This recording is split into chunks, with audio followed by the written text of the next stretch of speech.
Detective Mark Rodriguez had seen plenty of break-ins during his 15 years with the Connecticut State Police, but the call that came in at 3:47 a.m. on January 15, 2025, was unlike anything in his experience.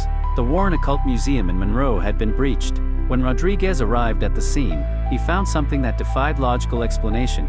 The museum's security system showed no signs of forced entry, no broken windows, no picked locks, no damaged doors. Yet the building's interior told a different story. Every display case had been shattered from the inside. "It's like something exploded outward from each exhibit," Officer Jenny Martinez whispered, her flashlight beam dancing across the destruction. But the motion sensors never triggered. The cameras show nothing. Rodriguez examined the wreckage. Cursed objects lay scattered across the floor like the aftermath of a supernatural earthquake. Ancient mirrors reflected nothing but darkness, despite the officer's lights. A music box played a discordant lullaby even though its mechanism was visibly destroyed. But it was the empty glass case at the center of the room that made Rodriguez's blood run cold. The placard read, "Annabelle, demonic vessel, do not touch or remove from case." The case was empty. The locks hadn't been picked, they had been melted from the inside.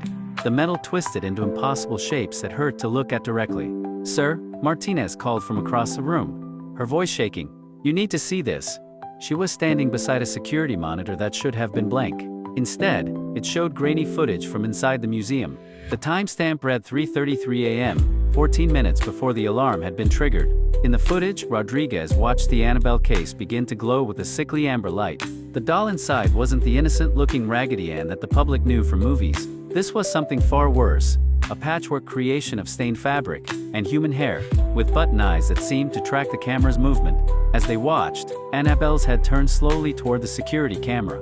Her stitched mouth moved, forming words that couldn't be heard but somehow echoed in Rodriguez's mind. "I'm free now. After 47 years, I'm finally free." The other cursed objects in the museum began to resonate, vibrating in their cases like tuning forks. One by one, their containers shattered outward, releasing decades of contained malevolent energy. But Annabelle wasn't done. The doll stood up in her case, something she had never done in all the years of documentation. She walked to the edge of her display, pressed her fabric hands against the glass, and smiled. The smile was the worst part. It was too wide, stretching beyond the limits of her stitched mouth, revealing row after row of tiny, needle-sharp teeth that belonged to no doll, no human, no earthly creature. The case exploded outward, and the footage cut to static. "Jesus Christ," Rodriguez breathed. "How long ago did this happen?" "That's just it, sir," Martinez replied, checking her watch. "This footage is from the future. It's showing us what happened 14 minutes from now. But we're here now, and it's already happened." Rodriguez felt his rational mind struggling to process this information. He dealt with the Warren collection before, mainly keeping curious tourists and paranormal investigators from trespassing. He'd always assumed the stories were elaborate hoaxes designed to attract attention. Now he wasn't so sure. His radio crackled to life. "All units, we have multiple reports of a child's laughter echoing through residential areas in Monroe, Newtown, and Danbury. Witnesses describe seeing a ragged doll moving through yards and peering into windows. No visual confirmation yet." Rodriguez's blood turned to ice. The affected areas formed a perfect triangle around the museum, spreading outward like ripples from a thrown stone. "Martinez, call the FBI. Tell them we need a paranormal consultant, and get me Ed and Lorraine Warren's successor contacts, whoever took over their research." But as Rodriguez spoke, his flashlight began to flicker. In the strobing light, he saw something that made his knees buckle. Standing in the museum's doorway was a small figure. Annabelle had returned, but she was different now. The decades of contained malevolent energy had changed her. She was taller, nearly 4 feet, and her patchwork body pulsed with veins of dark energy that glowed like infected wounds. Her button eyes had been replaced by holes that revealed a swirling darkness deeper than any earthly shadow. Most horrifying of all, she was no longer alone. Behind Annabelle stood an army of figures, every person who had died while under her influence over the past 5 decades. They were translucent, their forms shifting between human and something far more twisted.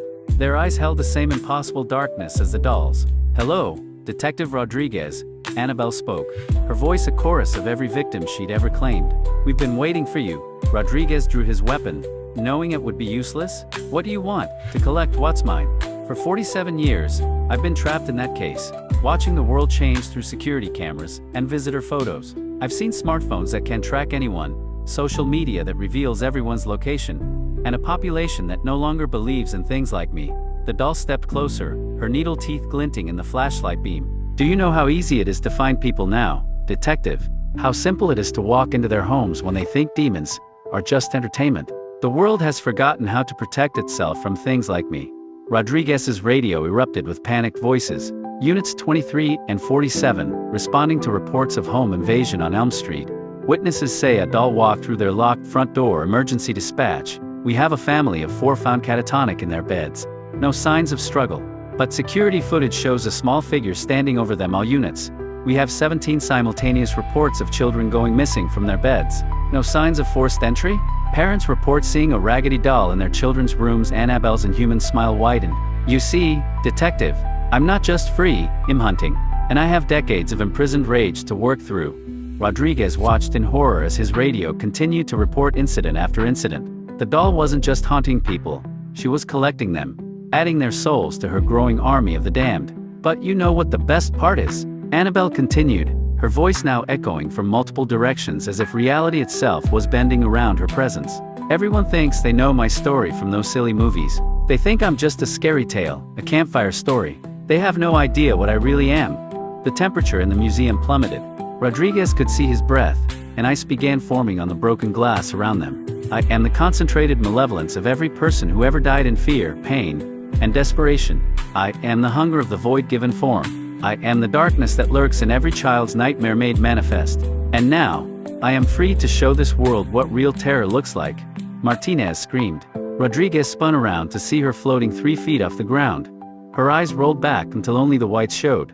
Her mouth opened impossibly wide, and Annabelle's voice poured out. The Warren collection was never about containing cursed objects, detective. It was about containing me. Every haunted item in that museum was feeding me, making me stronger, preparing me for this moment. Rodriguez raised his gun, but his hand wouldn't stop shaking. The weapon felt meaningless against something that had manipulated reality itself to escape. You can't stop what's already begun, Annabelle whispered from everywhere at once. By sunrise, I'll have collected enough souls to manifest fully in this world. No more possessing dolls. No more hiding in shadows. I'll have a body of my own, made from the terror and life force of everyone I've claimed tonight. The radio reports were becoming a constant stream of horror. Mass disappearances reported across 3 counties. Witnesses describe a plague of nightmares affecting entire neighborhoods. Psychiatric hospitals overwhelmed with catatonic patients. Children found aged to death in their beds. Rodriguez realized with dawning horror that wasn't just a haunting, it was an invasion. Annabelle hadn't just escaped, she had been planning this for decades, using every visitor to the museum, every photograph taken, every social media post about her legend to map out targets across the country. The internet made it so easy, she laughed, the sound like breaking glass mixed with children's screams. Every time someone shared my story, they created a connection.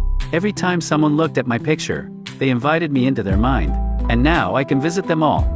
Rodriguez's phone began buzzing with notifications. Social media was exploding with reports of Annabelle sightings from across the globe. The doll's influence was spreading through digital networks like a virus, reaching anyone who had ever engaged with her story online. You see, detective, I'm not just missing. I'm everywhere at once now. In every home, every bedroom, every place where someone fears the dark. As Rodriguez watched in helpless terror, Martinez collapsed to the ground, her body empty and lifeless. Her soul had been harvested, added to Annabelle's growing collection. The doll turned her terrible gaze on Rodriguez. Tell me, detective, have you ever shared my story? Ever looked up articles about me? Ever wondered if I was real? Rodriguez realized with mounting dread that he had. Just last Halloween, he'd shown his daughter pictures of Annabelle as part of a ghost story. He'd Googled the Warren collection. He'd connected himself to the doll's influence. Ah, Annabelle smiled, her needle teeth now dripping with something dark and viscous. I can't see in your eyes that you have. Which means I know where you live. I know where your family sleeps. Rodriguez's radio crackled one final time. All units, reports of supernatural activity have now spread to all 50 states. The phenomenon appears to be spreading through digital networks. Recommend immediate media blackout, and the transmission cut to static. Rodriguez was alone with Annabelle and her army of the damned, in a museum that had become ground zero for a supernatural plague that was spreading across the world at the speed of light. Don't worry, detective, Annabelle whispered as the darkness closed in around him. You'll see your family again very soon. They'll be part of my collection too. The last thing Rodriguez saw before the darkness claimed him was his phone screen, showing thousands of new posts about Annabelle sightings around the world. Each post, each share, Each view was feeding the doll's power, spreading her influence further and faster than any physical entity ever could.